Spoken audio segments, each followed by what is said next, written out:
হরে কৃষ্ণ। তো সকলকে স্বাগত জানাচ্ছি আমাদের শ্রীমদ্ ভগবদ গীতা স্টাডি ক্লাসে। তো আমরা দ্বাদশ অধ্যায়ে রয়েছি। অধ্যায়ের শিরোনাম ভক্তিযোগ। আজকের এই অধ্যায়ের শেষ ক্লাস এবং সেই সাথে সাথে ভক্তি শতকেরও শেষ ক্লাস। তো আমরা 13 থেকে 20 নম্বর শ্লোক পর্যন্ত আলোচনা করব। আর এখানকার টাইটেল হচ্ছে ভগবানের প্রিয় ভক্তের গুণাবলী। সুন্দর একটি টপিকস। জয় শিল প্রভুপাদ কি জয়। তো শুরুতেই আমরা একটি গীতা মাহাত্ম্য পড়ব। গীতা শাস্ত্রে মতির্নাস্তি, সর্বং তৎ নিষ্ফলম জগুঃ, ধিক্তস্য জ্ঞানদাতারম, ব্রতম নিষ্ঠাম তপোজসহ। কেউ পড়বেন দয়া করে?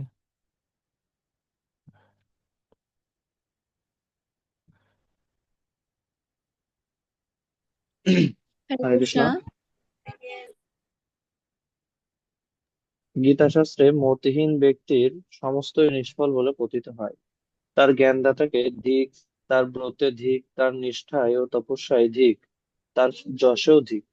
হরে কৃষ্ণ।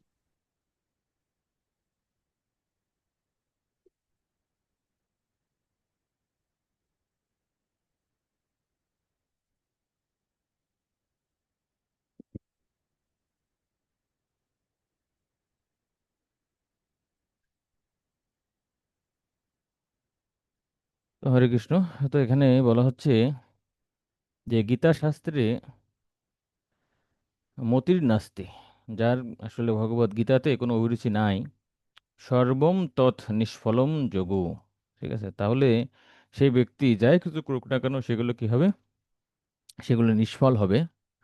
আর বলছে ধিক্তস্য জ্ঞান ও দাতারম, তার জ্ঞান কি, তিনি যদি মহান কোনো দাতাও হয় তাহলে তার দানে কি ফল হবে? বোতম, তার ব্রতে কি ফল? নিষ্ঠাম, অথবা তপস্যায় তার নিষ্ঠা। হুম, নিষ্ঠাম তপ, এই সমস্ত নিষ্ঠার যশ, তার যশেও কি, এগুলো সবকিছুকে ধিক্কার প্রদান করছেন ছিল সুত গোস্বামী। অর্থাৎ গীতার জ্ঞান ছাড়া জাগতিক আর যত সমৃদ্ধি আছে তার কোনো আসলে মূল্যই নেই। তো শুরুতে আমরা বরাবরের মতোই এই অধ্যায়ের আহ, সংক্ষিপ্ত সার আলোচনা করার চেষ্টা করব। তো এখানে এই অধ্যায়ের শুরুতেই প্রথমে অর্জুন প্রশ্ন করছিলেন যে নির্বিশেষবাদী এবং সবিশেষবাদীর মধ্যে কে শ্রেষ্ঠ। হুম। তো ভগবান শ্রীকৃষ্ণ 2 নম্বর শ্লোক থেকেই উত্তর প্রদান করছেন। 2 নম্বর শ্লোকে এখানে আমরা দেখতে পাচ্ছি যে কৃষ্ণ ভক্তই হচ্ছে শ্রেষ্ঠ। তো নির্বিশেষবাদীরা কেন শ্রেষ্ঠ নয় সেটি বর্ণনা করা হচ্ছে 3 থেকে 5 পর্যন্ত। হ্যাঁ, যদিও তারা ব্রহ্মকে লাভ করেন, কিন্তু তাদের কি সেই পথটি হচ্ছে অত্যন্ত ক্লেশকর। অন্যদিকে যে যারা ভগবানের অনন্য ভক্ত, ঠিক আছে, তারা নির্বিশেষবাদীদের মতো এত কষ্ট স্বীকার না করে খুব সহজেই ভগবান তাদেরকে উদ্ধার করেন। সেটি বলছেন 6 এবং 7 নম্বর শ্লোকে। আর আমরা দেখেছি সেই ভগবানের ভক্তি করার জন্য ভগবান এই 8 থেকে 12 পর্যন্ত ভগবত ভক্তির প্রগতিশীল যে স্তর সে সম্পর্কে আলোচনা করছেন। হুম। প্রথমে ভগবান বলছেন, আমরা আলোচনা করছিলাম সুন্দর যে 4 ধরনের ভক্তি আছে। প্রথম রয়েছে আহ স্মরণাত্মিকা ভক্তি, 2 নম্বর রয়েছে মননাত্মিকা ভক্তি। স্মরণাত্মিকা ভক্তিটা কি? স্মরণ আত্মিকা ভক্তি হচ্ছে মনটাকে ভগবানে নিযুক্ত করা, কিন্তু আমরা জানি মন দিয়ে ভগবানের ভক্তি করা অত্যন্ত কঠিন একটি বিষয়। উম, তাই তারপরে ভগবান বলছেন তোমার বুদ্ধি, যদি মন আমাকে অর্পণ না করতে পারো, বুদ্ধি দিয়ে আমার সেবা করো। হুম। তো বুদ্ধি দিয়েও সেবা করা অনেক কঠিন, আমরা আলোচনা করছিলাম। তো 10 নম্বর শ্লোকে তখন ভগবান শ্রীকৃষ্ণ বলছেন, যদি এটি কঠিন হয় তাহলে তুমি তোমার স্থূল ইন্দ্রিয় দিয়ে আমার সেবা করো। ঋষিকেন ঋষিকেশ সেবনাম ভক্তির উচ্চতে। এবং সেবা করার সাথে সাথে তোমার মন এবং বুদ্ধিকে আমার অর্পণ করার চেষ্টা করো। অর্থাৎ এই 10 নম্বর শ্লোকে অভ্যাসরূপ ভক্তির কথা বর্ণনা করা হয়েছে। আচ্ছা, তারপরে বলছেন যে না, কেউ যদি অভ্যাসও নাও করতে পারে, তখন বলছে ঠিক আছে তুমি তোমার কর্ম করতে পারো। কর্ম, তখন আমার জন্য তোমার কর্ম ফলটাকে ত্যাগ করো। অর্থাৎ শিল প্রভুপাদ বলছেন সরাসরি ভাবে কেউ যদি ভগবানের সেবা না করতে পারে, ভগবানের মন্দির করতে বা প্রচারে কেউ সহযোগিতা করতে পারে, আর এর মাধ্যমেও কি হয়, এই তিনটি পর্যায়ের মাধ্যমে মানুষ খুব সহজেই কিন্তু ভগবত ধাম বা মুক্তি লাভ করতে পারে। কিন্তু কেউ যদি সেটাও না পারে, তাহলে কি বলছে? তাহলে বলছে ঠিক আছে, তাহলে তিনি 11 নম্বর শ্লোকে বলছে যে সাধারণ দেবদেবীর উপাসনা করতে পারে। হুম। যদিও এর কোনো ফল সেখানে বর্ণনা করা হয়নি, কারণ দেবদেবীর উপাসনা বা অন্য যে কোনো পন্থা যদি সেখানে কৃষ্ণ ভক্তি যুক্ত হয়, তাহলে সেখান থেকে কিছু ফল পাওয়া যেতে পারে, অন্যথায় সেখান থেকে কোনো ফল পাওয়ার সম্ভাবনা থাকে না। আর 12 নম্বর শ্লোকে এই যে বিষয়বস্তুগুলোর ভক্তির প্রগতিশীল ধারার একটু এখানে একটা সংক্ষেপে বলা হচ্ছে যে তুমি অভ্যাস যোগে যুক্ত হও। অভ্যাস যোগের থেকে শ্রেষ্ঠ কে? যে জ্ঞান যোগে যুক্ত হও, জ্ঞান যোগের থেকে ধ্যান যোগ শ্রেষ্ঠ, আর ধ্যান যোগ থেকে কর্মফল ত্যাগ, এভাবে বর্ণনা করা হয়েছে, যদিও এখানে সিকোয়েন্স মেনটেন করা হচ্ছে না। মানে এখানে যে মেইন থিমটি 12 নম্বর শ্লোকে বলা হচ্ছে যে তুমি যাই কিছু করো না কেন, না কোনো ভাবে কৃষ্ণ ভাবনায় যুক্ত থাকো।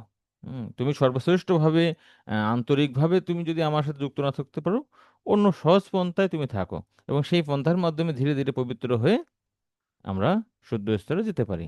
এভাবে ভগবান তার ভক্তির দরজাকে সবার জন্য, সব লেভেলের মানুষের জন্য উন্মুক্ত রাখছেন। আর যে সমস্ত ভক্ত কোনো না কোনো ভাবে ভগবানের সাথে যুক্ত থাকেন, তাদের গুণাবলী যেগুলো ভগবানের অত্যন্ত প্রিয়, সেটি এই 13 থেকে 20 নম্বর শ্লোকে আলোচনা করা হয়েছে। উম, তো এখানে বিভিন্ন ভক্তের যে গুণাবলী রয়েছে, ঠিক আছে, সেই গুণাবলীগুলো মূলত দুই ভাগে ভাগ করা যায়। আহ, একটি হচ্ছে স্বরূপ লক্ষণা, আর একটি হচ্ছে আহ, স্বরূপ লক্ষণা গুণ, সরি, স্বরূপ গুণাবলী, আর একটা হচ্ছে লক্ষণা গুণাবলী। এই দুই ধরনের বিষয় রয়েছে। তো আমরা সেগুলো আলোচনা করব। ভগবানের প্রিয় ভক্তের গুণাবলী, তো ভগবান এই 13 থেকে 20 নম্বর শ্লোক পর্যন্ত ভক্তের প্রায় 32টা বা 33টার মতন গুণাবলীর কথা আলোচনা করেছেন। তো এই সমস্ত গুণাবলীর মধ্যে 31টা গুণাবলী হচ্ছে লক্ষণা বা গৌণ গুণাবলী, ঠিক আছে, কারণ সেটি সরাসরি ভক্তির উপর নির্ভর করে। ওই ধরনের গুণাবলী যদি কোনো সাধারণ ব্যক্তির ক্ষেত্রে থাকে, কারণ তার যদি ভক্তি না থাকে, তো তার দ্বারা কিন্তু ভগবান সন্তুষ্ট হয় না, সে সমস্ত গুণাবলী কিন্তু ভগবানের প্রিয় নয়। কিন্তু এই সমস্ত গুণাবলী যখন কৃষ্ণ ভক্তির সাথে মিশ্রিত হয়, অর্থাৎ স্বরূপ গুণাবলী যেগুলো, হুম, তখন সেগুলি হচ্ছে ভগবানের প্রিয় হয়। তাই মূল যে গুণাবলী, স্বরূপ গুণাবলী, সেটি হচ্ছে ভগবানের ভক্তি। আর বাকি যত গুণ রয়েছে এগুলো হচ্ছে লোকসনা, ঠিক আছে। তো 13 এবং 14 নম্বর শ্লোক একসাথে রয়েছে, আমরা এই দুটি শ্লোক অধ্যয়ন করব, তারপরে আপনারা অনুবাদটি পড়বেন। অদ্রষ্টা সর্বভূতানাং মৈত্র করুণ এব চ, নির্মম নিরহংকারো সম দুঃখ সুখ সমী, সন্তুষ্ট সততম যোগী যতাত্মা দৃঢ় নিশ্চয়, মজ্জার্পিত মনোবুদ্ধি ইয় মদ্ভক্ত সমে প্রিয়। কেউ পড়বেন, হরিবল।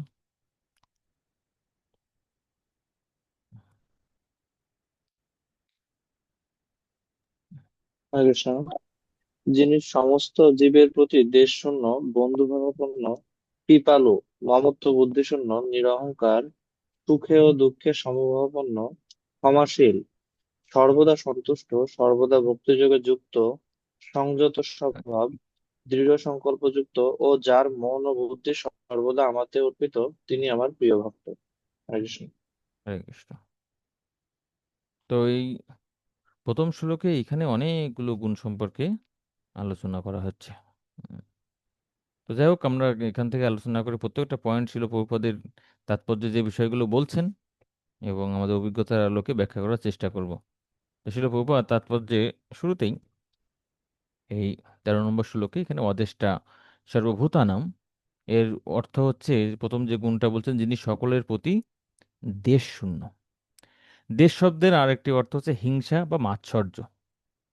হুম। তো ভক্ত কেন সমস্ত জীবের প্রতি, এটা এটা কিন্তু মানে ইউনিভার্সাল, আপনার কি বলে, এই নীতিটা হচ্ছে ইউনিভার্সাল, সর্বক্ষেত্রে প্রযোজ্য। এই জন্য কি বলা হচ্ছে যে সর্বভূতানাম।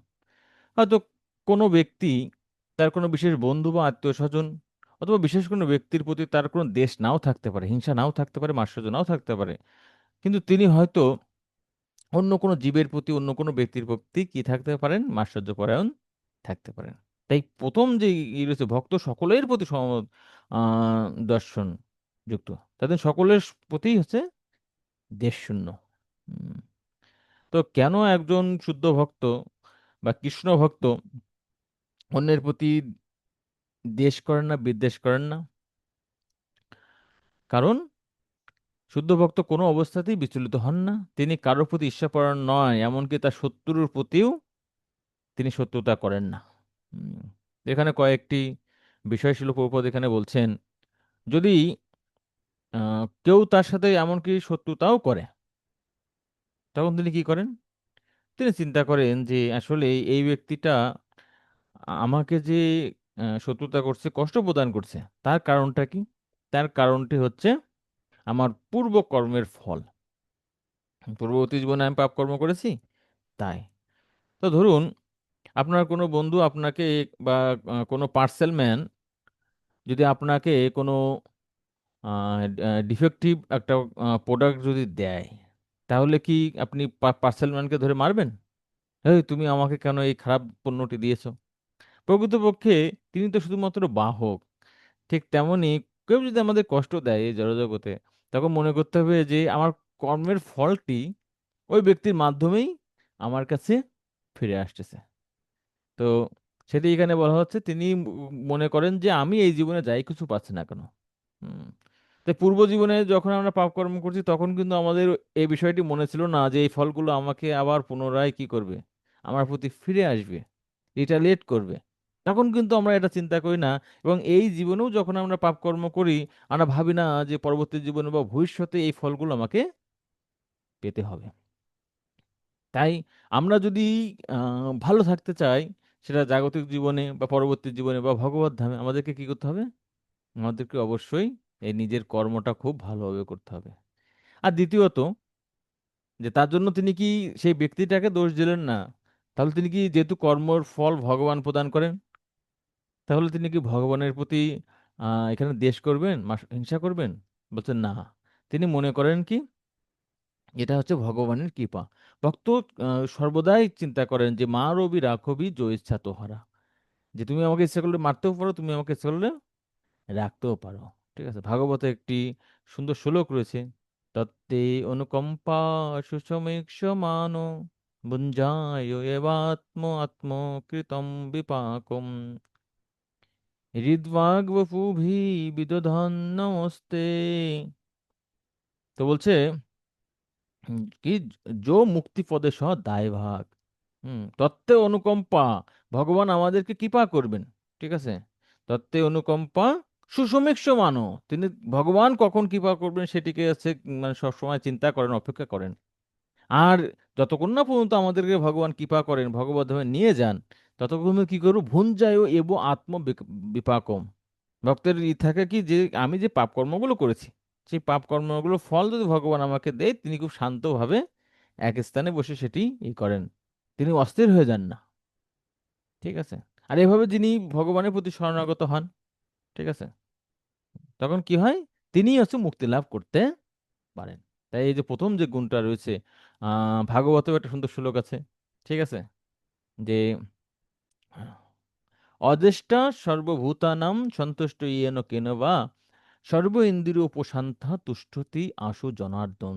তো তিনটি কাজ করলে জনার্দন ভগবান শ্রীকৃষ্ণ অনেক সন্তুষ্ট হয়, সমস্ত জীবের প্রতি সমভাবাপন্ন। ঠিক আছে, তিনি কাউকে হিংসা করেন না। তারপরে হচ্ছে কি, তার যা আছে সন্তুষ্ট ইয়েন কেন বা, ভগবান তাকে যেমন রাখছে তাতে সন্তুষ্ট থাকেন। এবং তিনি এতই সন্তুষ্ট থাকেন সর্ব ইন্দ্রিয় উপশান্তা, চক্ষু ভগবানকে দেখে আর চোখ চায় না যে অন্য কোনো জড়বস্তু দেখি। জিহ্বা ভগবানের প্রসাদ পেয়ে মনে হয় না জাগতিক কোনো খাবার খেয়ে আসি। সর্বেন্দ্র প্রশংসন্তা তুষ্টতি আশু জনার্দন। তো তিনি ভগবানের এই কৃপাটাকে কিভাবে দেখেন? ঠিক আছে, তিনি চিন্তা করেন যে আমার কত না আমি পাপ কর্ম করছি এই জন্মে এবং পূর্বত জন্মে। আর ভগবান তিনি কৃপা করে তার আমি সিম্পল একটু শরণাগত হওয়ার কারণে কি করছেন তিনি আমাকে, তিনি সেই আমার বিশাল পাপরাশিকে অল্প একটু ফলের মাধ্যমে, হয়তো আমার গলা কেটে যাওয়ার কথা ছিল, ভগবানের কৃপায় কি হয়েছে, ভগবানের কৃপাতে আমি অল্প একটু কষ্ট পেয়ে এর থেকে মুক্ত হয়ে গেলাম। ঠিক আছে। তো এটাই হচ্ছে ভক্তের মনোভাব। 2 নম্বর রয়েছে যথেষ্ট সর্বভূতানাম মৈত্র। মৈত্র মানে বন্ধু আপন্ন। হুম, তিনি কখনোই কি কাউকে শত্রু মনে করেন না। যেমন আমরা যদি দেখতে পাই যে যুধিষ্ঠির মহারাজের ক্ষেত্রে, হুম, দুর্যোধন কৌরবেরা তাকে শত্রু মনে করলেও তিনি কিন্তু তাকে শত্রু মনে করেন না। প্রহ্লাদ মহারাজ, তারপরে হরিদাস ঠাকুর, ভাগবতে এবং চৈতন্যলীলায় অনেক ঘটনা সেখানে আছে যে ভক্তকে সবাই হচ্ছে ই করেন, কিন্তু ভক্ত কাউকে শত্রু মনে করেন না, তাকে বন্ধু মনেই করেন।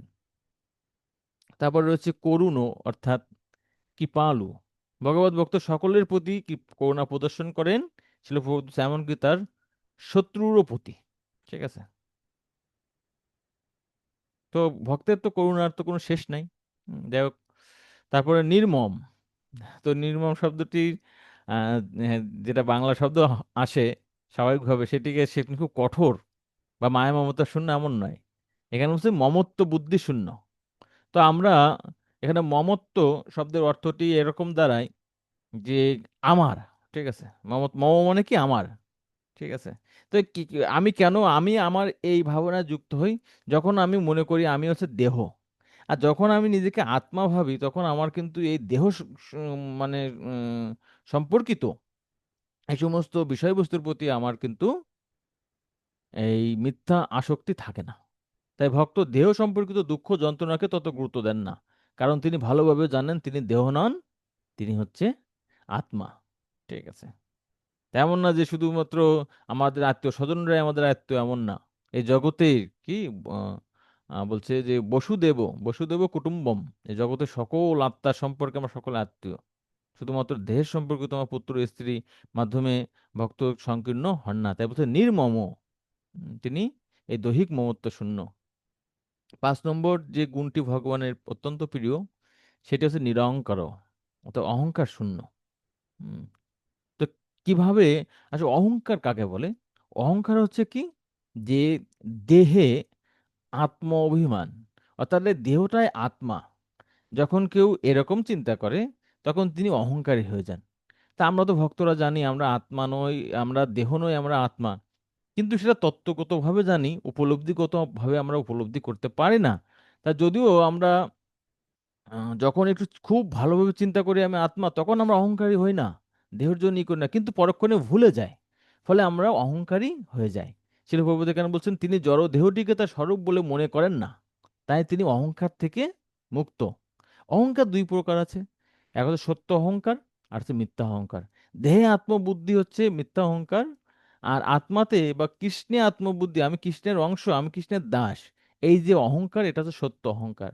তাই সত্য অহংকার উম, জীবের জন্য সেটি কল্যাণকর, কিন্তু এই মিথ্যা অহংকার দেহটাকে স্বরূপ মনে করা এবং আহ, তার সাথে যুক্ত প্রত্যেকটার সাথে যখন আমরা নিজেদেরকে জড়িয়ে ফেলি, তখন আমাদের এই মিথ্যা অহংকারে যুক্ত হই। আর এই মিথ্যা অহংকারের ফলে জীবের ভববন্ধন শুরু হয়। তাই তিনি হচ্ছে কি ভক্ত কি, এই নিরহংকারী।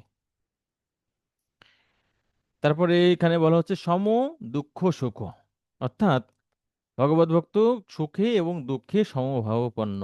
যেমন গীতা তো আমরা জানি, সুখে দুঃখে সমকিত্বা লাভা লাভ জয়া জয়। ঠিক আছে, তিনি লাভ, ক্ষতি, সুখ, দুঃখ, ঠিক আছে, এগুলোকে ভক্ত হচ্ছে, একে বলা হয় যে দ্বন্দ্ব ভাব থেকে মুক্ত। ঠিক আছে, ত্রিগুণাতীত স্তর বা ব্রহ্মভূত স্তর। তারপরে সমী, অর্থাৎ ক্ষমাশীল।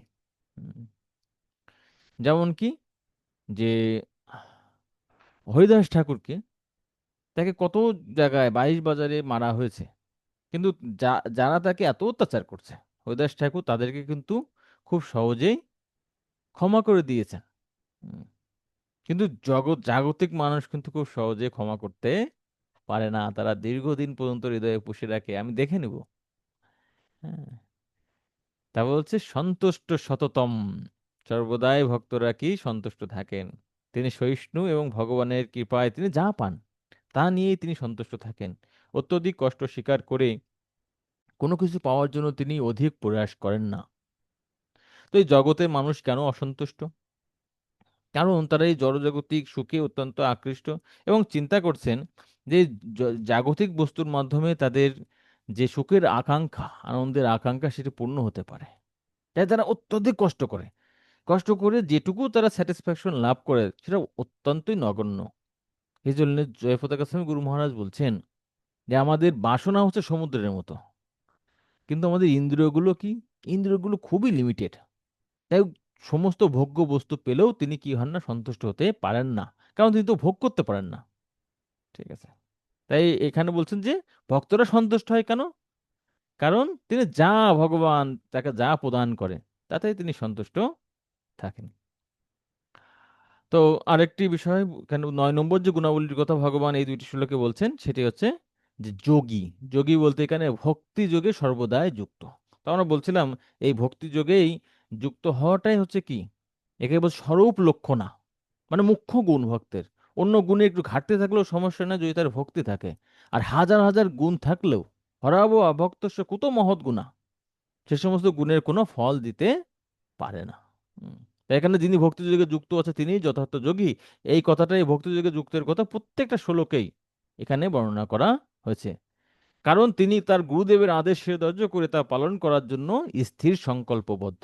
শিল ভগবত বলছেন যে এটা ভক্তিটা কি, গুরুদেবের আনুগত্যে ভগবানের সেবা। এটাই হচ্ছে আমাদের গুরু আনুগত্য, হচ্ছে আমাদের মুখ্য গুণ, বা যেটি বলছে এখানে যোগী ভগবানের সাথে যুক্ত থাকার কথা এখানে বর্ণনা করা হচ্ছে। তারপরে এখানে বলছেন যতাত্মা অর্থাৎ সংযত স্বভাব।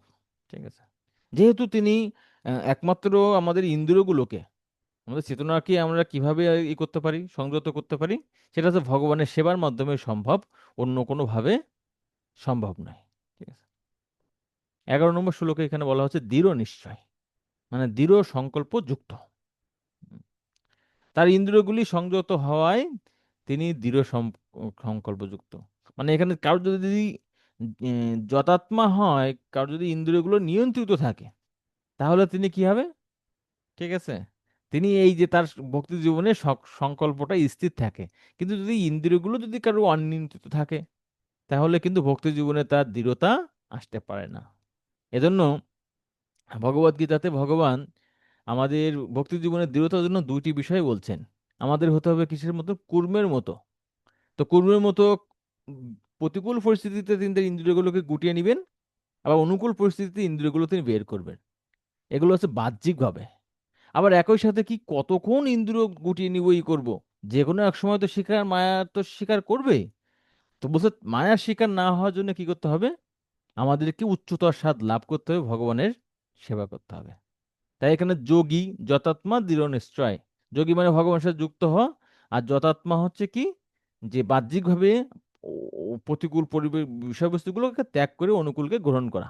আর এই ভগবানের সাথে যুক্ত, এবং আমরা যখন আমাদের ইন্দ্রিয়গুলোকে সংযত করব, অটোমেটিক্যালি আমাদের ভক্তি জীবনে দৃঢ়তা আসবে, উৎসাহ, নিশ্চয়াত, ধৈর্যাত। এই নিশ্চয়াত শব্দটা হচ্ছে কি, এই দৃঢ় নিশ্চয়।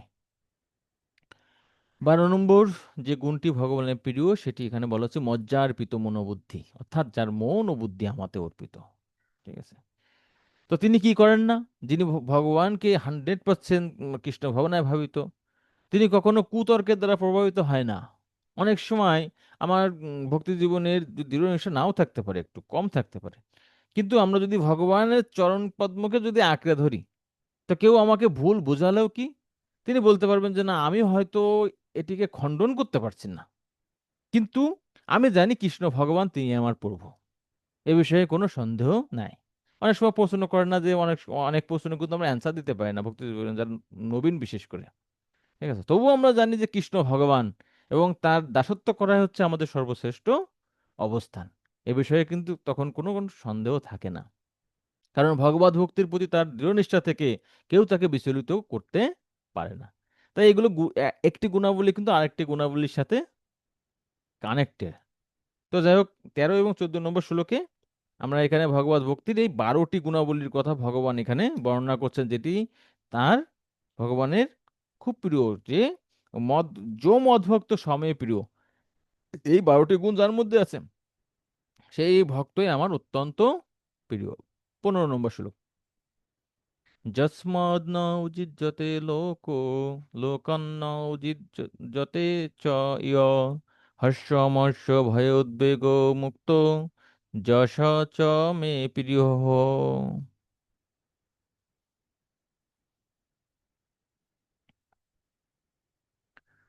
পড়েন হরে কেউ? কৃষ্ণ। হুম।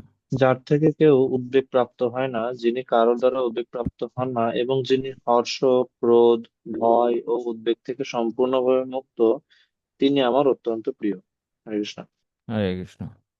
তো এখানে বলছে যস্মাৎ ন উদিজ্যতে লোক, এই জগতের যার থেকে কেউ ন উদিজ্যতে উদ্বিগ্ন হয় না, লোকান ন উদিজ্যতে চ চ, অথবা তিনি কারোর দ্বারা কি হন না, উদ্বিগ্ন হন না, কাউকে তিনি বৃথা উদ্বেগ প্রদান করেন না। যেমন অনেক সময় হয় না যে পরীক্ষার আগে যিনি আছে ভালো ছাত্র, সে কি করে, সে সবার আগে কয়েকবার রিভিশন দিয়ে যারা একটু পড়াশোনা কম করে তাদের কাছে গিয়ে টেনশন দান করবে, আরে কি করছিস, এই প্রশ্নটা তো কালকে অবশ্যই আসবে। আবার কি, যে খারাপ স্টুডেন্ট সে কি করে, এই ধরনের যে স্টুডেন্টদের দ্বারা উদ্বিগ্ন প্রাপ্ত হয়। ঠিক আছে, কিন্তু ভক্ত কিন্তু সেই কর্ম করেন না, তিনি হর্ষ মর্ষ, অর্থাৎ হর্ষ মানে এখানে আনন্দ, ক্রোধ, ভয় এবং উদ্বেগ থেকে মুক্ত, সেই ভক্তই আমার প্রিয়। তো শিল প্রভুপাদ এখানে কয়েকটি গুণের কথা ব্যাখ্যা প্রদান করছেন তাৎপর্যে। এখানে বলছেন যে যস্মাৎ না উদ্বিগ্ন লোক, যার থেকে কেউ উদ্বেগ প্রাপ্ত হয় না। কেন তিনি অন্য জীবকে উদ্বেগ বা কষ্ট প্রদান করেন না? তার কারণ হচ্ছে তিনি শিল প্রভুপাদ বলছেন সকলের প্রতি কৃপাপরায়ণ। তাই তিনি কখনো এমন কোনো কাজ করেন না যার ফলে কারো উদ্বেগের সৃষ্টি হতে পারে। এই জগতের মানুষ সবাই শুধু মানে অপরকে কষ্ট দিতে উদ্বিগ্ন করতেই পটু, একমাত্র ভক্তই কাউকে উদ্বিগ্ন প্রদান করেন না। আর 14 নম্বর যে গুণটি বলা হচ্ছে লোকান ন উদিজ্যতে চ ইয়, তিনি কারোর দ্বারা উদ্বেগ প্রাপ্ত হয় না। কেন তিনি উদ্বিগ্ন হন না? যুধিষ্ঠির মহারাজ, পরীক্ষিত মহারাজের কথা চিন্তা করেন, যে তাকে 7 দিন পর তার মৃত্যু হবে। কাউকে যদি ফাঁসির একটা রায় দেওয়া হয়, 7 দিন পর আপনার ফাঁসি হবে, সে কি ভালো মতো খেতে পারবে, ঘুমাতে পারবে? আরে আর মাত্র 7 দিন বাঁচবো। কিন্তু পরীক্ষিত মহারাজ একদম কোনো টেনশন ছাড়াই 7 দিন 7 রাত কি করছে, ভাগবত শ্রবণ করছে। তাই এক পিছনে মৃত্যুর ভয়, তবুও তিনি কি হননি, তিনি বিচলিত হননি। তাই এখানে বলছে যেহেতু কৃষ্ণ ভক্ত, সর্বদাই শ্রীকৃষ্ণের ভাবনায় মগ্ন এবং শ্রীকৃষ্ণের সেবায় নিয়োজিত থাকেন, জড়জগতের কোনো অবস্থায় তিনি বিচলিত হন না। বৈশেষিক মানুষ সাধারণত ইন্দ্রিয় সুখ এবং দেহ সুখের সম্ভাবনায় অত্যন্ত আনন্দিত হন। তো জগতের মানুষ কেন হচ্ছে উদ্বিগ্ন হয়? কৃষ্ণ ভক্ত কৃষ্ণ সেবা করে কৃষ্ণ ভাবনায় থাকে, তিনি উদ্বিগ্ন থাকেন না। জাগতিক মানুষ কেন উদ্বিগ্ন হয়? কারণ তিনি ইন্দ্রিয় সুখ ভোগ করতে চান, এবং ইন্দ্রিয় সুখ এবং দেহ সুখও যখন কি, এটি তো নিশ্চিত নয়। ঠিক আছে, কারণ আমি ধরুন একটি রসগোল্লা খেতে হবে, আমাকে টাকা ইনকাম করতে হবে, একটা কন্ডিশন, দ্বিতীয় কন্ডিশন আমাকে দোকান থেকে কিনতে হবে, তারপরে সেটাকে নিয়ে খাওয়ার জন্য আমার শরীরটা সুস্থ থাকা লাগবে। হুম, আলটিমেটলি আমাকে থাকতে হবে। নানান ধরনের কন্ডিশনে থাকে, এই জন্য এই কন্ডিশনে পূরণের ভয়ের কারণে মানুষ উদ্বিগ্ন হয়। কৃষ্ণ ভক্ত তো এরকম না, ভগবান আমাকে রসগোল্লা খাওয়াতেও পারে, নাও খাওয়াতে পারে, তাই তার কোনো টেনশন থাকে না, তিনি কারোর দ্বারা উদ্বিগ্ন প্রাপ্ত হন না। 15 নম্বর যে গুণ, সেটা আমরা বলছিলাম যে হর্ষ মর্ষ ভয় উদ্বেগ মুক্ত, তিনি হর্ষ, ক্রোধ, ভয় এবং উদ্বেগ থেকে মুক্ত। তো এখানে কেন তিনি মুক্ত? কারণ জগতের মানুষ কেন কষ্ট পায়, যে তার কিছু নাই এজন্য নয়। ঠিক আছে, একজন ব্যক্তি, আমরা একটা সুন্দর গল্প জানি, যে একজন বেতাল তাকে আশীর্বাদ দিছে যে তুমি যা চাইবে তাই হবে, কিন্তু তোমার প্রতিবেশী ডবল পাইবে। তো বাসায় গিয়ে বলছে আমার একতলা একদম বাড়ি হোক, প্রতিবেশীর কি হয়ে গেল, প্রতিবেশীর হচ্ছে 2 তলা বাড়ি হয়ে গেছে। তো তিনি চিন্তা করছেন, আরে আমার থেকে তো ওরা বেশি পাচ্ছে। তখন বলছে আমার এক চোখ কানা করে দাও, আর এক পা হচ্ছে খোড়া করে দাও। তখন প্রতিবেশী কি হয়েছে, 2 চোখ কানা হয়েছে এবং 2 পায়ে হচ্ছে তার হচ্ছে ভেঙে গেছে। হুম। তখন সে অত্যন্ত সন্তুষ্ট হয়েছে, যাক যাক, ওদের থেকে ওদের কারো চোখ নাই, কিন্তু আমার একটা চোখ আছে অন্তত। ক্ষতিটা কি হলো? আমারও হলো এবং অন্যেরও হলো। তার ফলে কি হয়, মানুষ বিমর্ষ হয়, অন্যেরা সুখে থাকলে মানুষকে সহ্য করতে পারে না, এবং খুব সহজেই অন্যের এই ইন্দ্রিয় তৃপ্তি বস্তু দেখে তিনি পরশ্রীর কাতর হয়ে যান। আবার আহ, তিনি কেন ভীত হন? কারণ যখন তিনি দেখেন তার অনেক শত্রু রয়েছে, সেটি দেখলে ভয়প্রাপ্ত হন। আর যখন তিনি ব্যর্থ হন, তখন তিনি হতাশ হয়ে পড়েন। হুম, কিন্তু ভগবত ভক্ত এই সমস্ত বিষয় থেকে সম্পূর্ণভাবে মুক্ত। তো আমরা মোটামুটি আহ, এখানে 15টা গুণ সম্পর্কে আলোচনা করলাম, আরো 15-16টি গুণ রয়েছে, আমরা আলোচনা করব। 16 নম্বর শ্লোক: অনপেক্ষ শুচির্দক্ষ উদাসীন গত ব্যতঃ সর্বারম্ভ পরিত্যাগী ইয় মদ্ভক্ত সমে প্রিয়। হরে কৃষ্ণা। যিনি নিরপেক্ষ, শুচি, দক্ষ, উদাসীন, উদ্বেগ শূন্য এবং সমস্ত কর্মের ফল ত্যাগী, তিনি আমার প্রিয় ভক্ত। হরে কৃষ্ণা। হরে কৃষ্ণ। অনপেক্ষ মানে কি? তিনি নিরপেক্ষ। শুচি মানে শুচি, দক্ষ মানে দক্ষ, উদাসীন উদাসীন, গতব্যথ মানে কি? এখানে ব্যথা বা উদ্বেগ শূন্য। সর্বারম্ভ পরিত্যাগী, তার মানে কি তিনি জাগতিক কর্মে অতিরিক্ত আড়ম্বর বা ভালো কিছু তিনি করতে চান না। যৌম ভক্ত সমে প্রিয়, আর এই ধরনের ভক্তই আমার অত্যন্ত প্রিয়। তো 16 নম্বর যে গুণটি এখানে বলা হচ্ছে, যে অনপেক্ষ। অনপেক্ষ শব্দের অর্থ কি? যে নিরপেক্ষ।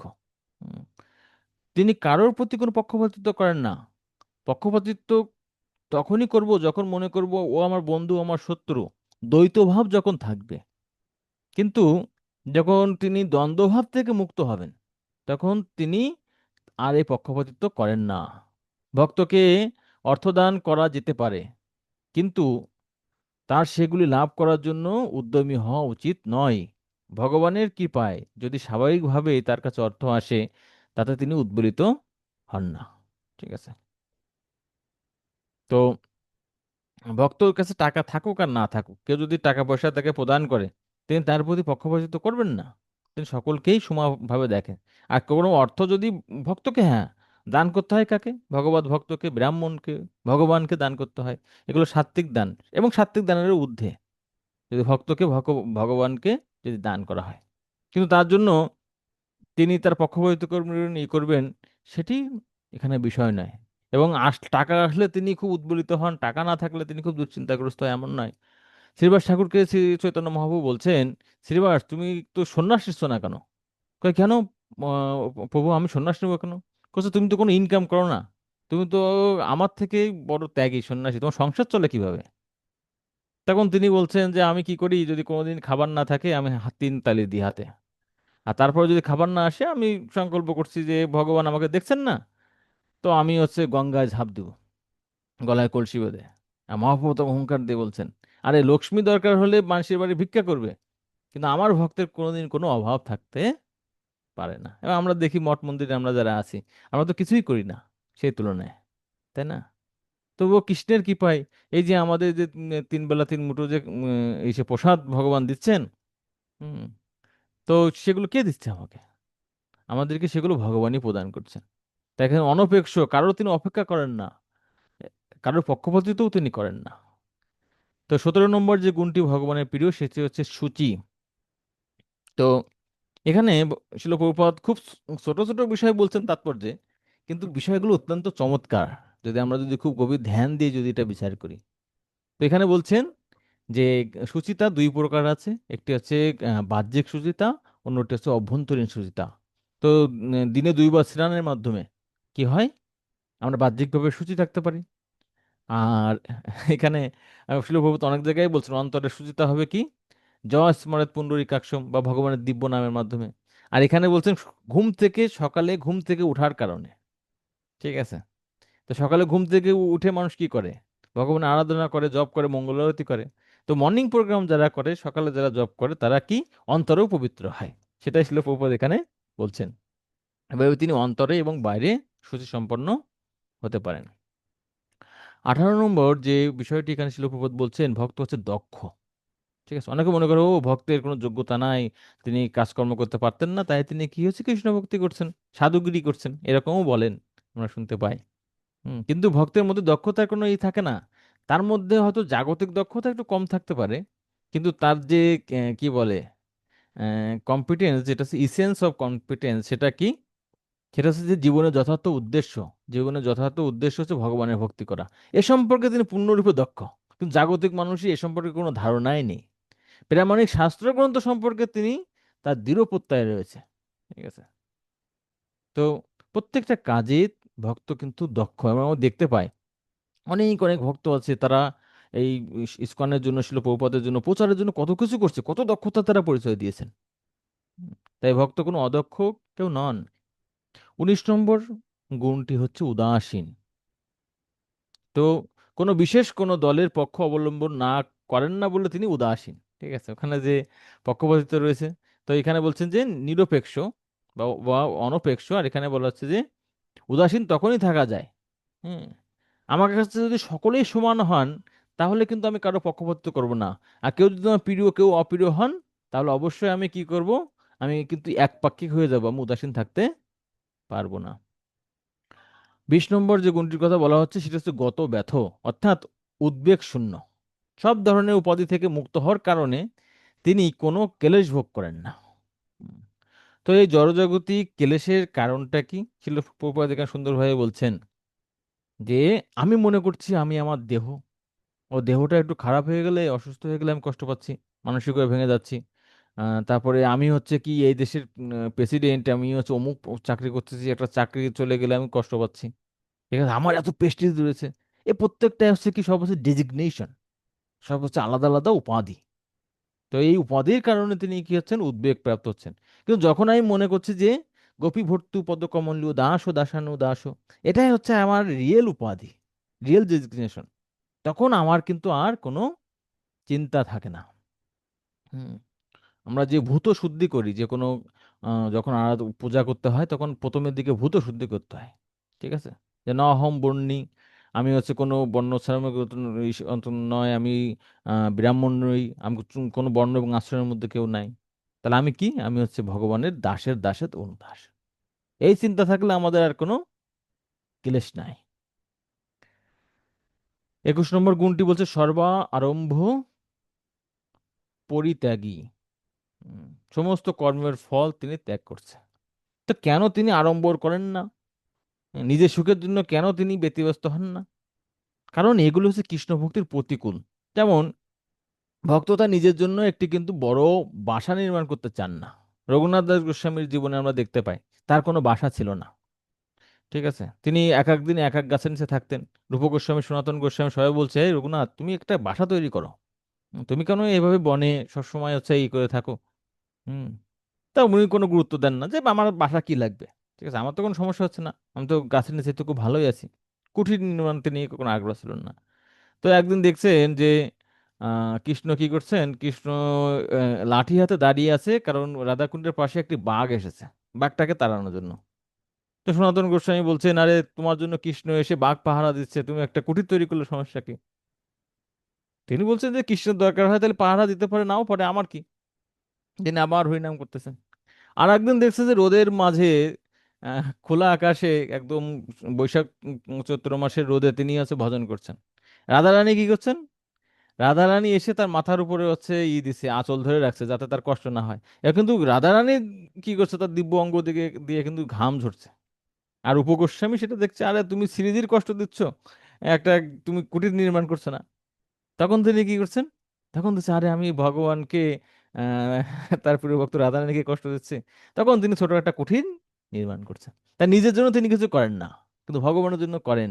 কিন্তু তিনি মন্দির তৈরি করতে পারেন, আর তার জন্য সমস্ত উদ্বেগ তিনি সহ্য করতে পারেন। যেমন আমাদের দেখেন, গুরু মহারাজকে দায়িত্ব দিচ্ছে টিওভিপি করার জন্য মায়াপুরে, টেম্পল অফ বেদিক প্ল্যানেটারিয়াম। তো সেখানে দেখেন কত কষ্ট করে ভক্তরা সেটি তৈরি করছে। কিন্তু ভক্তদের থাকার জন্য কি অত বড় জায়গা কারোর লাগে? লাগেন না। তিনি তার আত্মীয় স্বজনদের জন্য বাড়ি তৈরি করার কাজে প্রয়াসী হন না। আর সেটাই হচ্ছে কি সর্ব আরম্ভ পরিত্যাগী। 17 নম্বর শ্লোক। যো ন রিষ্যতি ন দেষ্টি ন শোচতি ন কাঙ্ক্ষতি শুভাশুভ পরিত্যাগী, ভক্তিমান যশ মে প্রিয়।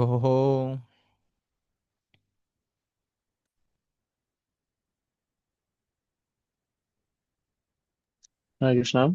যিনি প্রিয় বস্তুর প্রাপ্তিতে হৃষ্ট হন না এবং অপ্রিয় বস্তুর প্রাপ্তিতে দ্বেষ করেন না, যিনি প্রিয় বস্তুর বিয়োগে শোক করেন না, অপ্রাপ্ত ইষ্ট বস্তুর আকাঙ্ক্ষা করেন না এবং শুভ ও অশুভ সমস্ত বিষয় পরিত্যাগ করেন, এবং যিনি ভক্তিযুক্ত, তিনি আমার প্রিয় ভক্ত। হরে কৃষ্ণ। হরে কৃষ্ণ।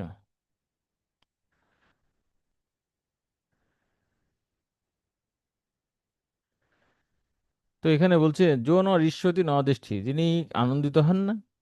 কখন আমরা আনন্দিত হই? যখন আমরা কোনো ভালো কিছু প্রাপ্ত হয়। আর খারাপ কিছু প্রাপ্ত হলে আমরা দ্বেষ করি। যখন প্রিয় বস্তু আমাদের কাছে আসে তখন আমরা আরো চাই যে প্রিয় বস্তু আসুক, কিন্তু যখন আমাদের প্রিয় বস্তু হারিয়ে যায় আমরা শোচতি, শোক করি। আর একের মধ্যে শুভ অশুভ পরিত্যাগী, অর্থাৎ পাপ পুণ্য এগুলো বিষয় তার ভক্তের মুখ্য বিষয় নয়। তার ভক্তিমূলক স্বীকৃতিটাই তার জীবনের পাথেয়। ভক্তিমানও, আমার প্রতি ভক্তিমান যশ মে প্রিয়, তিনি আমার অত্যন্ত প্রিয়।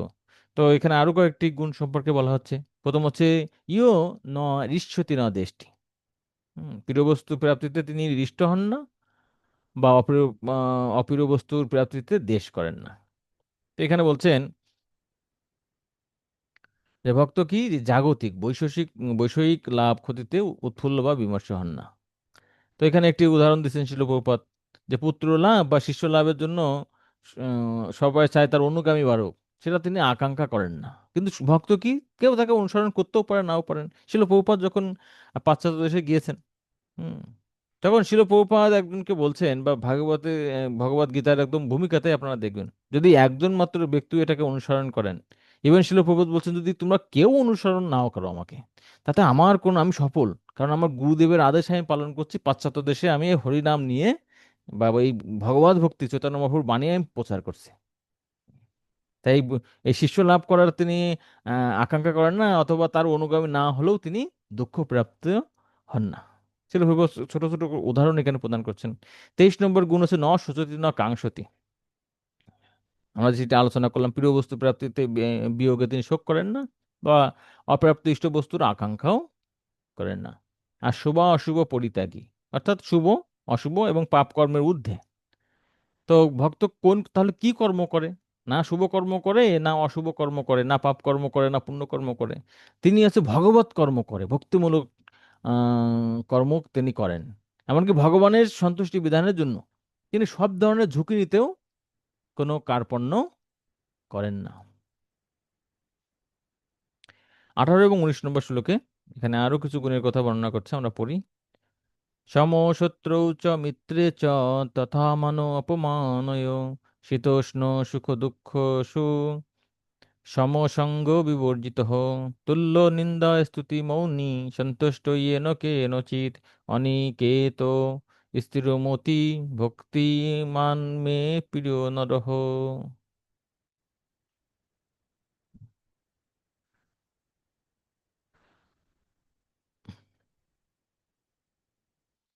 হরে কৃষ্ণ। যিনি শত্রু ও মিত্রের প্রতি সমবুদ্ধি সম্পন্ন, যিনি সম্মান ও অপমানে, শীতে ও গরমে, সুখে ও দুঃখে এবং নিন্দা ও আহ স্তুতে। স্তুতিতে সমভাবাপন্ন, যিনি স্থিরমতি ও আমার প্রেমময়ী সেবায় যুক্ত, সেই রকম ব্যক্তি আমার অত্যন্ত প্রিয়। হরে কৃষ্ণ। এখানে যে বাকি গুণগুলো, লাস্ট গুণগুলো এখানে বলছেন, সমশত্রু চ মিত্রেও চ। শত্রু এবং মিত্রকে তিনি সমানভাবে দেখে। যেমন আমরা বলছিলাম যুধিষ্ঠির মহারাজের কথা। হুম। যথা মান ও অপমানয়, কেউ তাকে সম্মান প্রদান করতে পারে। মান অপমান হচ্ছে কি অহংকারগত, ঠিক আছে। আর শীত উষ্ণ হচ্ছে কি, শীত উষ্ণ হচ্ছে দেহগত। আর সুখ দুঃখ হচ্ছে মনোগত। এই তিন ধরনের দৈহিক, মানসিক এবং অহংকারিক যে ক্লেশ থেকে তিনি মুক্ত। সমসঙ্গ, সম মানে সমান, সঙ্গ বিবর্জিত মানে আসক্তি বর্জিত। তুল্য নিন্দা স্তুতি মৌনী। তুল্য নিন্দা স্তুতি মানে কি, কেউ যদি তাকে আহ, দেখেন এখানে বলা হচ্ছে যে মান ও অপমানেও প্রথম লাইনে, এবং এখানে তুল্য নিন্দা স্তুতি মৌনী। তুল্য নিন্দা স্তুতি এবং এই মান অপমান কিন্তু একই কথা বর্ণনা করা হচ্ছে। তো শিল প্রভুপাদ বলবেন যে এখানে অনেক কিন্তু আছে, রিপিটেশন আছে। তো ভগবান কেন রিপিট করছেন? রিপিট করছেন গুরুত্ব আরোপ করার জন্য। ঠিক আছে, যে এগুলো কত প্রিয়, যে ভগবান এই গুণগুলো বারবার বলছেন। এবং গীতাতে আমরা যদি দেখতে পাই, একদম শুরু থেকেই যেখানেই ভক্তের কথা বলছেন সেখানেই ভগবান এই ভক্তের গুণাবলীর কথা বলছে। তো ভগবান কেন এই গুণাবলীর কথা বলছে? হুম, কারণ আমরা এতে আমাদের অবস্থান সম্পর্কে জানতে পারবো। ঠিক আছে, যে ভগবানের কোনগুলো প্রিয় আর আমি কোন পর্যায়ে আছি, সেই লেভেলে আমাকে যেতে হবে। যে তুল্য নিন্দা স্তুতি মৌনী, মৌনী মানে কি? তিনি অনর্থক কথা বলেন না, নীরব থাকেন, সন্তুষ্ট এন কেনচিত, তিনি যা আছে তাতে সন্তুষ্ট থাকে। অনিকেত, আহ অনিকেত মানে কি? তার হচ্ছে যে বাসস্থানের কথা বর্ণনা করা হচ্ছে, এর এইটাকে প্রদান করেনি। গৃহাসক্তি শূন্য দেওয়া হয়নি এখানে, বাদ পড়ে গেছে। এখানে বলছে যিনি কুসঙ্গ বর্জিত, তারপরে সংযত বাক, যৎকিঞ্চিৎ লাভে সন্তুষ্ট, গৃহাসক্তি শূন্য, যিনি স্থির বুদ্ধি, আমার প্রেম সেবা যুক্ত, সেই ব্যক্তি আমার অত্যন্ত প্রিয়। স্থির মতি ভক্তি মাম মে প্রিয় নরহ। তো শিল প্রভুপাদ এখানে 25 থেকে 32 পর্যন্ত এই শ্লোকে বলছেন। 25 নম্বর শ্লোকে বলছেন সম শত্রু চ মিত্রে চ, শত্রু মিত্রতে সমবুদ্ধি। তারপরে মান অপমানেয় শীত উষ্ণ সুখ দুঃখেষু সম। আমরা যেটি বললাম যে যে কি বলে, অহংকারগত, দেহগত, মনোগত নিন্দা এবং স্তুতিতে তিনি সমানভাবে চিন্তা করেন। সঙ্গ বর্জিত মানে কুসঙ্গ বর্জিত। কিন্তু তিনি সঙ্গ বর্জিত অর্থ এমন নয় যে ভক্ত সঙ্গ তিনি করেন না, তিনি কিন্তু ভক্ত সঙ্গে সর্বদাই যুক্ত থাকে। 28 নম্বর বলছেন তুল্যা নিন্দা স্তুতি, এই যে নিন্দা এবং স্তুতিতে সমভাবাপন্ন। মৌনী, তো মৌনী বলতে আমরা মনে করি যে কথা না বলা, কিন্তু শিল প্রভুপাদ বলছেন মৌনী যথার্থই কৃষ্ণ কথা ছাড়া তিনি কিছুই বলেন না, তাই তাকে বলা হয় মৌনী। মৌনী শব্দের সংজ্ঞা শিল প্রভুপাদ এখানে প্রদান করছেন। মৌনী কথাটির অর্থ এই নয় যে কথা বলা যাবে না, মৌনী কথাটির অর্থ হলো আজে বাজে কথা না বলা, গ্রাম্য বার্তা না কহিবে, গ্রাম্য কথা না শুনিবে। ঠিক আছে। 30 নম্বর যে গুণের কথা বলছে সন্তুষ্ট এন কেনচিত, সেরূপ একটা উদাহরণ প্রদান করছেন।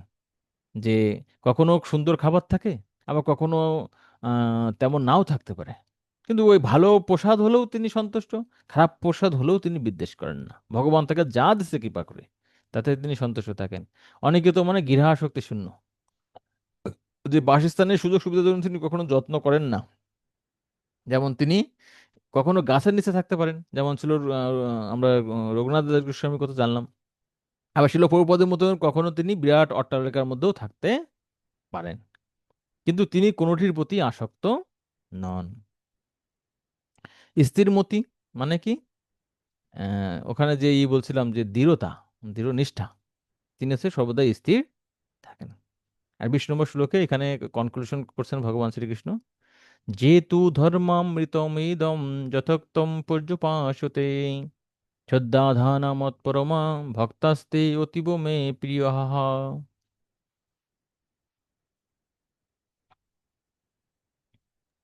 হরে কৃষ্ণ। যারা আমার দ্বারা কথিত এই ভক্তিযোগ রূপ ধর্মামৃতের উপাসনা করেন, সেই সকল শ্রদ্ধাবান মতপরায়ণ ভক্তগণ আমার অত্যন্ত প্রিয়। হরে কৃষ্ণ। ছিল বিশ্বনাথ চক্রবর্তী ঠাকুর বলছেন কিন্তু তু শব্দের মাধ্যমে। তু মানে কি? কিন্তু যেখানে দেখবেন যদি বলা হয় আপনারা এখানে প্রসাদ পাবেন কিন্তু, তখন কিন্তু একটু সন্দেহ চলে আসে না? এইখানে নিশ্চয়ই কোনো বিশেষ কারণ আছে, কিন্তু বলে কেন? তাই এখানে যে তু ধর্মামৃতম ইদম, আমি যে ভক্তের গুণাবলীর কথা বলছি যেখানে, যথোপোক্তম পর্যুপাসত্ব, কেউ কোনো ব্যক্তি যদি সেটাকে তার জীবনে প্রয়োগ করে, সেই গুণাবলীগুলো অর্জন করে, তো বলছে শ্রদ্ধা ধানা মত পরমা, তিনি আমার প্রতি ভক্তি পরায়ণ হন, শ্রদ্ধাবান হন, ভক্তাস্তে অতীব মে প্রিয়া। অন্য অন্য যতগুলো শ্লোক আছে এখানে কিন্তু অতীব বলেনি। তো অতীব শব্দের অর্থ কি?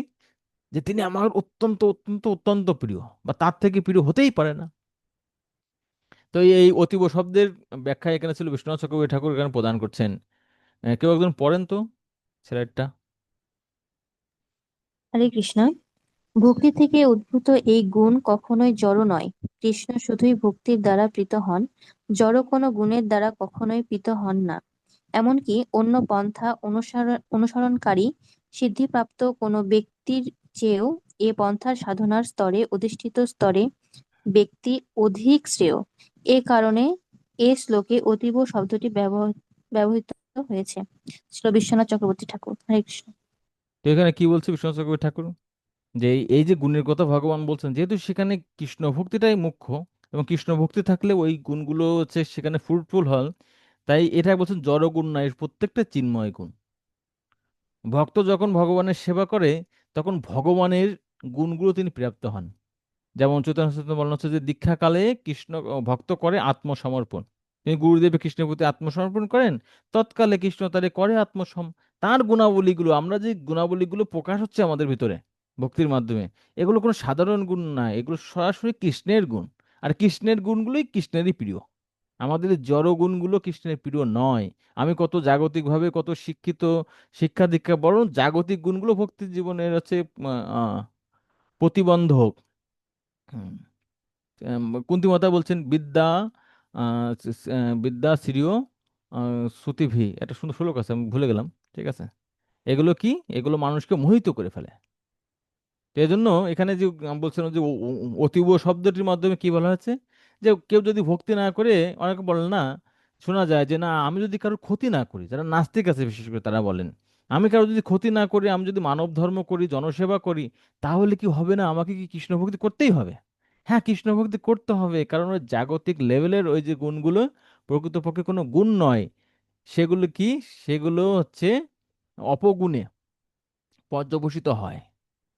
কিন্তু যখন কৃষ্ণ ভক্তি থাকে সেখানে যদি কোনো একটু সমস্যাও থাকে, ঠিক আছে, তুমি বলছো হরাবো অভক্তস্য কুত মহৎ গুণা, ভগবানের অভক্ত কারোর কোনো গুণই থাকতে পারে না। ঠিক আছে, কিন্তু আবার কি যস্য অস্তি ভক্তি ভগবতী অকিঞ্চনা, তত্রই সর্বগুণা সমাসতে সুরা, দেবতাদের সমস্ত গুণগুলো কার মধ্যে প্রকাশিত হয়? ভক্তের মধ্যে। হুম। তাই এখানে বলছেন যে আহ, অন্য পন্থায় যদি কেউ করে ভক্তি না করে যদি অনেক গুণবান হয়, তার গুণের কোনো মূল্য নেই, কারণ ওই সমস্ত গুণগুলো শিল প্রভুপাদ বলছেন যে বড় বড় জিরোর মতো, সেটি কোনো আলটিমেটলি কোনো ফল দিতে পারে না। কিন্তু কৃষ্ণ ভক্তি রূপ এক যখন সেই শূন্যের আগে থাকে, তখন সেটি কি হয়, এই হাজার হাজার জিরোগুলো তখন অনেক মূল্যবান হয়ে যায়। তিনটা জিরো আছে, আচ্ছা তার আগে একজন কৃষ্ণ ভক্তি রূপে এক আছে, তার কাছে 1000 রয়েছে, কিন্তু তিনটা শূন্য সমান সমান শূন্য। তো শিল প্রভুপাদ তাৎপর্যে এখানে এই যে গুণাবলী সম্পর্কে, ঠিক আছে, এই 13 নম্বর 14 নম্বর শ্লোকের তাৎপর্য এবং 20 নম্বর শ্লোকের, সরি 18 19 নম্বর শ্লোকের তাৎপর্যে কিছু পয়েন্ট বর্ণনা করছেন। তো এখানে এগুলো খুব গুরুত্বপূর্ণ বিষয়, যে এই সমস্ত গুণাবলী থাকার জন্য তিনি ভগবানের শ্রীচরণে মন ও বুদ্ধি সর্বতোভাবে অর্পণ করতে পারেন। তার মানে ভগবানের চরণে যখন আমি আত্মনিবেদন করব, আমার বুদ্ধি ও মনকে নিযুক্ত করব, তখন আমার এই গুণগুলো থাকবে। ঠিক আছে, আবার এই গুণগুলো থাকলে আমি ভগবানকে স্মরণ করতে পারি মন এবং বুদ্ধি দিয়ে। ক্লিয়ার? তার মানে এই এই গুণই কি, এই গুণগুলোই ভগবানের কথা চিন্তার মাধ্যমে এই গুণগুলো আসে, আবার এই গুণগুলো অর্জিত হলে ভগবানের কথা চিন্তা করা যায়। ঠিক আছে, একে অপরের পরিপূরক। তারপর শিল প্রভুপাদ এখানে বলছেন এই প্রকার ভগবত ভক্তি নিঃসন্দেহে অত্যন্ত দুর্লভ, কিন্তু ভগবত ভক্ত ভক্তিযোগের বিধি নিষেধ পালন করার ফলে সেই স্তরে অধিষ্ঠিত হতে পারেন। হুম। আমরা কিভাবে এই গুণগুলো পাবো? এই গুণগুলো শ্রবণ করে আমরা চিন্তা করতে পারি, আরে এই গুণ আমি কবে প্রাপ্ত হব। ঠিক আছে, তো ভক্তি জীবনের যে সমস্ত রুলস অ্যান্ড রেগুলেশন আছে, 4টি নিয়ম পালন করা, 16 মালা জপ করা, জপ একাদশী করা, প্রচার করা, এর মাধ্যমে ধীরে ধীরে ধীরে এই দৈবিক গুণগুলো আমার মধ্যে প্রকাশিত হবে এবং পূর্ণ কৃষ্ণ ভাবনাময় সমস্ত কার্যকলাপের জন্য ভগবান সর্বদাই তার প্রতি সন্তুষ্ট থাকেন। ঠিক আছে, আমরা যতই হচ্ছে এই কৃষ্ণ ভাবনার কার্যকলাপ যুক্ত থাকবো, আলটিমেটলি কি হবে, আমি ভগবানের প্রিয় হতে পারবো। প্রত্যেকে চাই আমরা ভক্তি জীবনে কৃষ্ণের প্রিয় হতে। তো ভগবান আমাদের পথ দেখিয়ে দিয়েছেন, এই 32টা গুণাবলী আমাদের অর্জন করতে হবে কৃষ্ণ ভক্তির মাধ্যমে। জাগতিকভাবে করুণা হয়ে লাভ নেই, অদেষ্টা হয়ে লাভ নেই। হ্যাঁ, কৃষ্ণ ভক্তির সহিত কৃষ্ণের গুণাবলীগুলো প্রদর্শন করতে হবে। আবার এখানে আমরা যে বিষয়টা বলছিলাম, যে ভক্তের গুণাবলী মাঝে মাঝে পুনরাবৃত্তি থাকতে পারে। ভগবান এখানে অনেক বিষয়গুলো বারবার বলছেন, কিন্তু এই সমস্ত সদ্গুণগুলি অবশ্যই অর্জন করতে হবে, সেটি জোর দিয়ে বুঝিয়ে বলার জন্য তা করা হয়েছে। ভগবান কেন বারবার বলছে? হুম, তখন আমরা সব বলি না, এই তুমি কিন্তু ওখানে যাবে না, আমি আবার বলছি খবরদার ওখানে যাবে না। তার মানে এগুলো অত্যন্ত গুরুত্বপূর্ণ একটি বিষয়। আরেকটি যে বিষয়টা আমরা বলছিলাম যে যে ভগবানের ভক্ত নয় তার কোনো সদ্গুণ থাকতে পারে না। আমরা এটি বলছি, হরাবহ ভক্ত সে কুত মহৎ গুণা, মনোরথেন আশিত ধাবতী বহি। তিনি মনের দ্বারা শুধু জাগতিক বিষয়ে মগ্ন থাকেন। আর পরিশেষে যেটি এখানে বর্ণনা করা হচ্ছে, যিনি ভক্ত পদবাচ্য হতে চান তার এই সমস্ত সদ্গুণাগুলি অর্জন করা একান্ত কর্তব্য। তার জন্য বাহ্যিক প্রয়াস করতে হয় না, কৃষ্ণ ভাবনায় মগ্ন হওয়ার জন্য এবং ভগবান শ্রীকৃষ্ণের সেবা করার ফলে স্বাভাবিক ভাবেই তার মধ্যে এই সমস্ত গুণগুলির বিকাশ হবে। ঠিক আছে, আমরা ভক্ত হতে গেলে অবশ্যই আমাদের কি করতে হবে, এই গুণগুলো লাগবে। আর আমাদের উদ্বিগ্ন হওয়ারও দরকার নেই, তাড়াহুড়োরও দরকার নেই। আমাদের শুধুমাত্র বিধি নিষেধের মাধ্যমে সেগুলো পালন করতে হবে এবং নিরন্তর গুরুদেবের নির্দেশে ভক্তদের আনুগত্যে সাধুসঙ্গ করতে হবে এবং হরে কৃষ্ণ কৃষ্ণ কৃষ্ণ হরে হরে, হরে রাম রাম রাম হরে হরে, এই মহামন্ত্র আমাদের জপ করতে হবে। ঠিক আছে, তো ঠিক আছে, আমরা শেষ করলাম, অনেক সময় ক্লাসটা হলো। তো ধৈর্য সহকারে শ্রবণ করার জন্য ধন্যবাদ। এই ক্লাসটা আজকে একটু বড়ই ছিল। তো আগামী ক্লাসে আপনারা 1 থেকে 12 নম্বর শ্লোক পড়ে আসবেন 13 অধ্যায়ের। এখানে অর্জুনের একটি প্রশ্ন রয়েছে এবং তার উত্তর রয়েছে এখানে। আর এই জ্ঞান অর্জনের পন্থা, সেখানেও এই প্রকৃত জ্ঞান কাকে বলে। অনেক সুন্দর সেকশনটা। তা আগামী ক্লাসে আমরা দেখবো। জয় শিল প্রভুপাদ কি, উপস্থিত গৌর ভক্তমণ্ডলী কি, নেতাই গৌর প্রেমানন্দে হরি হরি বল।